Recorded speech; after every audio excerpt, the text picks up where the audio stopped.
창세기 13장. 아브람은 자기 아내와 모든 소유물을 갖고 이집트를 떠나 네겝으로 올라갔습니다. 롯도 아브람과 함께 했습니다. 아브람에게는 가축과 은과 금이 아주 많았습니다. 그는 네겝을 떠나서 계속 여행을 해 베델에 이르러 자신이 전에 장막을 쳤던 베델과 아이 사이의 장소에 도착했습니다. 그곳은 그가 전에 처음으로 제단을 쌓았던 곳이었습니다. 거기서 아브람은 여호와의 이름을 불렀습니다. 한편 아브람과 함께 다니던 롯에게도 양과 가축과 장막들이 따로 있었습니다. 그들이 함께 머물기에는 그 땅이 너무 좁았습니다. 그들이 함께 지내기에는 그들이 가진 것이 너무 많았기 때문입니다. 아브람의 양치기들과 롯의 양치기들 사이에 싸움이 일어났습니다. 그 당시에는 가나안 사람과 브리스 사람도 그 땅에 살고 있었습니다. 아브람이 롯에게 말했습니다. 우리는 한 친척이므로 너와 나 사이에, 너의 양치기와 내 양치기 사이에 더 이상 싸움이 없도록 하자. 온 땅이 네 앞에 있지 않느냐. 나를 떠나거라. 만약 네가 왼쪽으로 가면 나는 오른쪽으로 가겠고 네가 오른쪽으로 가면 나는 왼쪽으로 가겠다. 롯이 눈을 들어 요단에 온 들판을 보니 그곳은 소알에 이르기까지 사방에 물이 넉넉한 곳이 마치 여호와의 동산이나 이집트 땅 같았습니다. 이때는 여호와께서 소돔과 고모라를 멸망시키시기 전이었습니다. 롯은 요단에 온 들판을 선택해 동쪽으로 갔습니다. 두 사람은 이렇게 헤어졌습니다. 아브람은 가나안 땅에 정착했고 롯은 평원의 성들에 정착해 소돔 가까이에 장막을 쳤습니다. 그런데 소돔 사람들은 여호와 앞에서 아주 악한 죄를 짓고 있었습니다. 롯이 아브람을 떠난 후에 여호와께서 아브람에게 말씀하셨습니다. 네가 있는 곳에서 눈을 들어 동서남북을 바라보아라. 네가 보는 이 온 땅을 내가 너와 너의 자손에게 영원히 주겠다. 그리고 내가 너의 자손을 땅의 먼지와 같이 되게 하겠다. 먼지를 셀 수 있는 사람이 있다면 너의 자손도 셀 수 있을 것이다. 일어나 이 땅을 동서남북으로 누비며 다녀보아라. 내가 그것을 너에게 주겠다. 그리하여 아브람은 자기 장막을 옮겨 헤브론에 있는 마므레에 큰 나무숲에 살았으며 거기서 여호와께 제단을 쌓았습니다. 마태복음 12장. 그 무렵 안식일에 예수께서 밀밭 사이로 지나가고 계셨습니다. 예수의 제자들은 배가 고파서 이삭을 따서 먹기 시작했습니다. 이것을 본 바리새파 사람들이 예수께 말했습니다. 보시오, 당신 제자들이 안식일에 해서는 안 될 일을 하고 있소. 예수께서 대답하셨습니다. 다윗과 그 일행이 굶주렸을 때 다윗이 한 일을 읽어보지 못했느냐. 다윗이 하나님의 집에 들어가 제사장만 먹게 돼 있는 진설병을 스스로 먹고 또 자기 일행에게도 나눠주지 않았느냐. 또 제사장들이 안식일에 성전 안에서 안식일을 어겨도 그것이 죄가 되지 않는다는 것을 율법에서 읽어보지 못했느냐. 내가 너희에게 말한다. 성전보다 더 큰 이가 여기 있다. 내가 원하는 것은 제사가 아니라 자비다 라고 하신 말씀의 뜻을 너희가 알았다면 너희가 죄 없는 사람들을 정죄하지 않았을 것이다. 인자는 안식일의 주인이다. 예수는 그곳을 떠나 유대 사람의 회당으로 들어가셨습니다. 그곳에는 한쪽 손이 오그라든 사람이 있었습니다. 그들은 예수를 고소할 구실을 찾으려고 물었습니다. 안식일에 병을 고치는 것이 옳습니까? 예수께서 말씀하셨습니다. 만일 너희 중 누군가 양 한 마리가 있는데 안식일에 그 양이 구덩이에 빠진다면 붙잡아 꺼내주지 않겠느냐. 하물며 사람이 양보다 얼마나 더 귀하냐. 그러니 안식일에 선한 일을 하는 것이 옳다. 그러고 나서 예수께서는 그 사람에게 말씀하셨습니다. 내 손을 펴보아라. 그러자 그 사람이 손을 쭉 폈고 그 손은 다른 손처럼 회복됐습니다. 그러나 바리새파 사람들은 밖으로 나가 어떻게 하면 예수를 죽일까 음모를 꾸몄습니다. 그러나 예수께서 이것을 알고 그곳을 떠나셨습니다. 많은 무리가 예수를 따라갔고 예수께서는 그들을 모두 고쳐주셨습니다. 그리고 자신에 대한 소문을 내지 말라고 그들에게 경고하셨습니다. 이는 예언자 이사야를 통해 하신 말씀을 이루시기 위한 것이었습니다. 보라, 내가 택한 내 종, 내가 사랑하는 자, 내가 그를 기뻐한다. 내가 내 영을 그에게 주리니 그가 이방에 정의를 선포할 것이다. 그는 다투지도 않고 울부짖지도 않을 것이니 아무도 길에서 그의 음성을 듣지 못할 것이다. 그는 정의가 승리할 때까지 상한 갈대도 꺾지 않고 꺼져가는 심지도 끄지 않을 것이다. 또 이방이 그 이름에 희망을 걸 것이다. 그때 사람들이 귀신이 들려서 눈멀고 말하지 못하는 사람을 예수께 데리고 왔습니다. 그리고 예수께서 이 사람을 고쳐주시자 그 사람이 말도 하고 볼 수 있게 됐습니다. 그러자 모든 사람이 놀라며 말했습니다. 이분이 혹시 그 다윗의 자손이 아닐까? 그러나 이 말을 듣고 바리새파 사람들은 이 사람이 귀신의 왕 바알세불의 힘을 빌려 귀신을 내쫓는다라고 말했습니다.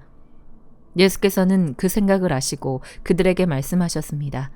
어떤 나라든지 서로 갈라져 싸우면 망하게 되고 어떤 도시나 가정도 서로 갈라져 싸우면 무너진다. 사탄이 사탄을 쫓아내면 사탄이 스스로 갈라져 싸우는 것인데 그렇다면 사탄의 나라가 어떻게 설 수 있겠느냐? 내가 바알세불의 힘을 빌려 귀신들을 내쫓는다면 너희 아들들은 누구의 힘을 빌려 귀신들을 쫓아냈느냐?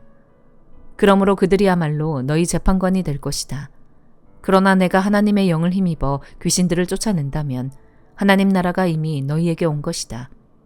사람이 먼저 힘센 사람을 묶어놓지 않고서 어떻게 그 사람의 집에 들어가 물건을 훔칠 수 있겠느냐. 묶어놓은 후에야 그 집을 털 수 있을 것이다.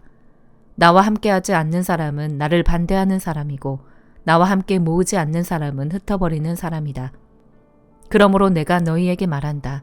사람의 모든 죄와 신성 모독하는 말은 용서받겠지만 성령을 모독하는 것은 용서받지 못할 것이다. 누구든지 인자를 욕하는 사람은 용서받겠지만 성령을 모독하는 사람은 이 세대와 오는 세대에서도 용서받지 못할 것이다. 나무가 좋으면 그 열매도 좋고 나무가 나쁘면 그 열매도 나쁘다. 나무는 그 열매를 보면 알 수 있다. 독사의 자식들아, 너희가 악한데 어떻게 선한 것을 말하겠느냐. 마음에 가득 차 있는 것이 입 밖으로 흘러나오는 법이다. 선한 사람은 선한 것을 쌓았다가 선한 것을 내놓고 악한 사람은 악한 것을 쌓았다가 악한 것을 내놓는다. 그러나 내가 너희에게 말한다. 심판날의 사람은 자기가 함부로 내뱉은 모든 말에 대해 해명해야 할 것이다. 네가 한 말로 의롭다는 판정을 받기도 하고 네가 한 말로 죄가 있다는 판정을 받기도 할 것이다. 그때 바리새파 사람들과 율법학자들이 예수께 말했습니다. 선생님, 우리에게 표적을 보여주십시오. 예수께서 대답하셨습니다. 악하고 음란한 세대가 표적을 구하지만 예언자 요나의 표적밖에는 보여줄 것이 없다. 요나가 3일 밤낮을 큰 물고기 뱃속에 있었던 것처럼 인자도 3일 밤낮을 땅속에 있을 것이다.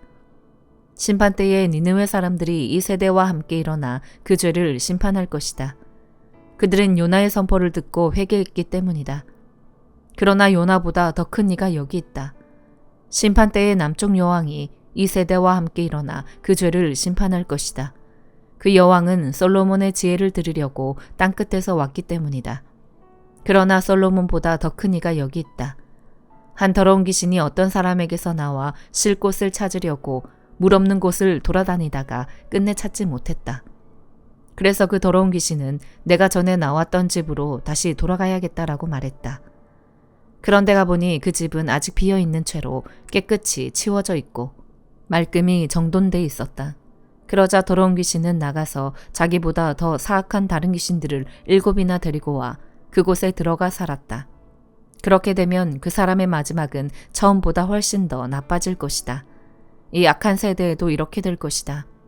예수께서 사람들에게 여전히 말씀하고 계실 때 예수의 어머니와 형제들이 예수께 말하려고 밖에 서 있었습니다.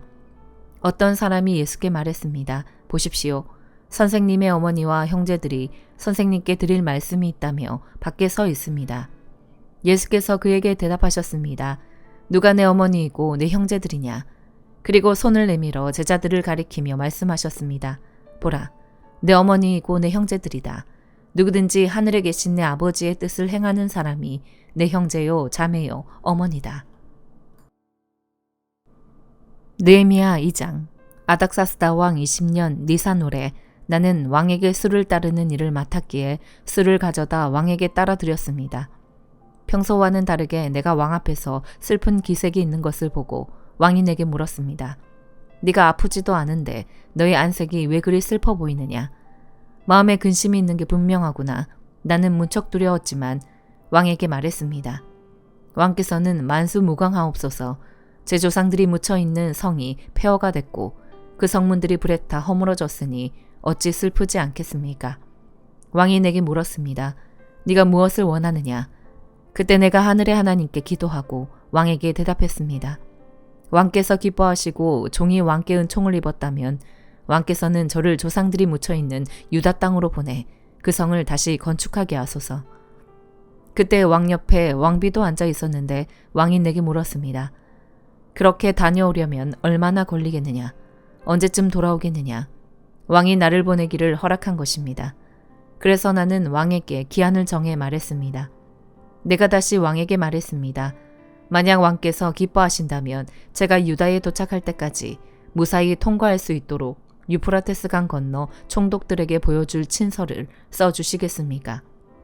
그리고 왕의 산림 감독 아삽에게 친서를 내리셔서 성전 옆 성문과 성벽과 제가 살게 될 집의 들보 제목을 내주도록 해주십시오. 왕은 내게 허락해 주었습니다. 내 하나님의 은혜로운 손길이 내 위에 있었기 때문입니다.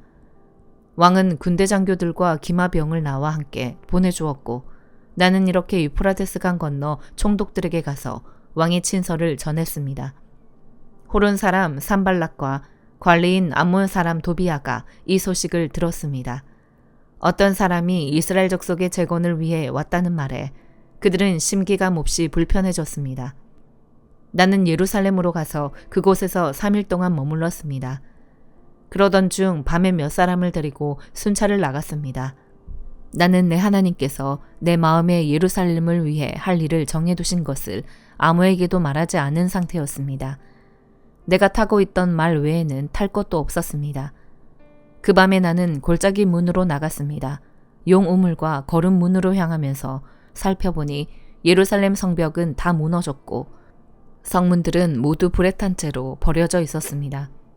그러고는 샘문과 왕의 못을 향해 갔습니다. 그러나 너무 비좁아 말을 타고 지나갈 수조차 없었습니다. 그래서 나는 밤의 시내를 따라 올라가면서 성벽을 살피고 골짜기 문을 지나 되돌아왔습니다. 관리들은 내가 어디에 갔는지 무엇을 했는지 알지 못했습니다. 내가 유다 사람이나 제사장이나 귀족이나 관리나 그 일을 하게 될 다른 어떤 사람에게도 이것을 말하지 않았기 때문이었습니다. 그 후 나는 그들에게 말했습니다. 우리가 당면한 고난은 여러분이 보는 바와 같소. 예루살렘은 폐허가 됐고 그 성문들은 불에 타버렸소. 자, 이제 우리가 예루살렘 성벽을 재건합시다. 그러면 우리가 다시는 수치를 당하지 않을 것이요. 나는 또한 내 하나님의 은혜로운 손길이 내게 있는 것과 왕이 내게 말한 것을 그들에게 말해 주었습니다. 그들이 대답했습니다. 우리가 재건을 시작합시다. 이렇게 해 그들은 이 선한 일을 시작했습니다. 그러나 호론 사람 산발락과 관리인 암몬 사람 도비아와 아라비아 사람 게셈이 이 말을 듣고 우리를 조롱하고 비웃었습니다. 그들이 말했습니다. 너희가 무슨 짓을 하려는 것이냐? 왕에게 반역이라도 할 참이냐? 내가 그들에게 대답했습니다. 하늘의 하나님께서 우리를 위해 이 일을 꼭 이뤄주실 것이다. 성벽 재건은 주의 종인 우리의 할 일이다. 너희는 아무 목도 없고 권리도 없고 역사적 명분도 없다. 사도행전 12장. 그 무렵 헤롯 왕이 교회를 박해하려고 교회에 속한 몇몇 사람들을 체포했습니다. 헤롯은 먼저 요한의 형제 야고보를 칼로 죽였습니다. 이 일을 유대 사람들이 기뻐하는 것을 본 헤롯은 이어 베드로도 잡아들였습니다. 이때는 무교절 기간이었습니다. 그는 베드로를 잡아 감옥에 가두고 군인들을 4명씩 한 조를 지어서 4조가 지키도록 했습니다. 헤롯은 6월절이 지나면 그를 백성들 앞에 끌어내 공개적으로 재판할 생각이었습니다. 이렇게 베드로는 감옥에 갇혔고 교회는 그를 위해 하나님께 간절히 기도했습니다. 헤롯이 베드로를 재판장으로 끌어내려고 하던 전날 밤, 베드로는 2개의 쇠사슬에 묶인 채 2명의 군인들 사이에서 잠들어 있었고 경비병들이 감옥 문을 지키고 서 있었습니다. 그런데 갑자기 주의 천사가 나타나더니 감방에 빛이 환하게 비치는 것이었습니다. 그가 베드로의 옆구리를 찔러 깨우며 어서 일어나거라 하고 말했습니다. 그러자 베드로의 손목에 매여 있던 쇠사슬이 풀렸습니다. 그때 천사가 베드로에게 허리띠를 메고 신을 신어라 하고 말하자 베드로는 그렇게 했습니다. 천사가 다시 겉옷을 입고 나를 따라오너라 하고 말했습니다. 베드로는 천사를 따라 감옥에서 나오면서도 도대체 천사가 하는 일이 꿈인지 생시인지 알 수 없었습니다. 그저 환상인 것만 같았습니다. 그들은 첫 번째 경비병들과 두 번째 경비병들을 지나서 성으로 통하는 철문에 이르렀습니다. 그 문이 저절로 열려 그들은 바깥으로 나왔습니다. 거리를 하나 지나자 갑자기 천사가 떠나갔습니다. 그제야 비로소 베드로는 정신이 들어 이제야 분명히 알겠다. 주께서 천사를 보내 헤롯의 소나기와 유대 사람들의 모든 기대에서 나를 구해주셨다라고 말했습니다. 이 사실을 깨달은 후 그는 마가라고도 하는 요한의 어머니 마리아의 집으로 갔습니다. 많은 사람들이 그곳에 모여 기도하고 있었습니다. 베드로가 대문을 두드리자 로데라는 어린 여종이 문을 열어주러 나왔습니다. 여종은 베드로의 목소리인 줄 알아차리고 너무나 기뻐서 문 여는 것도 잊은 채 달려가 베드로가 문 밖에 와 있다고 소리쳤습니다. 그러자 사람들이 여종에게 네가 미쳤구나 라고 말했습니다. 그러자 여종이 계속 사실이라고 우겨대자 그들은 베드로의 천사겠지 라고 말했습니다. 그때 베드로가 계속 문을 두드렸습니다. 그들이 문을 열고 베드로를 보더니 깜짝 놀랐습니다. 베드로는 조용히 하라고 손짓하며 주께서 자신을 감옥 밖으로 끌어내신 경위를 설명했습니다. 이 사실을 야고보와 그 형제들에게 알려주시오라고 말하고서 베드로는 다른 곳으로 떠났습니다. 아침이 되자 베드로가 없어진 일로 인해 군인들 사이에는 적지 않은 소동이 벌어졌습니다. 헤롯이 샅샅이 뒤져보았지만 베드로를 찾을 수 없게 되자 헤롯은 경비병들을 신문한 뒤 그들을 대신 처형하라고 명령했습니다. 당시 헤롯은 두로와 시돈 사람들을 못마땅하게 여기고 있었습니다. 그래서 그들은 무리를 지어 헤롯에게 와서 왕의 시종 블라스도를 설득해 화친을 요청했습니다. 이것은 자기들이 헤롯 왕의 영토에서 나는 양식을 공급받고 있기 때문이었습니다. 약속한 날에 헤롯은 왕의 의복을 갖춰 입고 왕자에 앉아 사람들에게 연설을 했습니다. 그러자 사람들은 이것은 신의 음성이지 사람의 음성이 아니다라고 외쳤습니다. 그런데 헤롯이 하나님께 영광을 돌리지 않았기 때문에 주의 천사가 즉시 헤롯을 내리쳐서 그는 벌레에 먹혀 죽고 말았습니다. 그러나 하나님의 말씀은 점점 널리 퍼져서 믿는 사람이 더욱 늘어나게 됐습니다. 바나바와 사울이 자기 임무를 마치자 그들은 마가라고도 하는 요한을 데리고 예루살렘에서 돌아왔습니다. 아멘.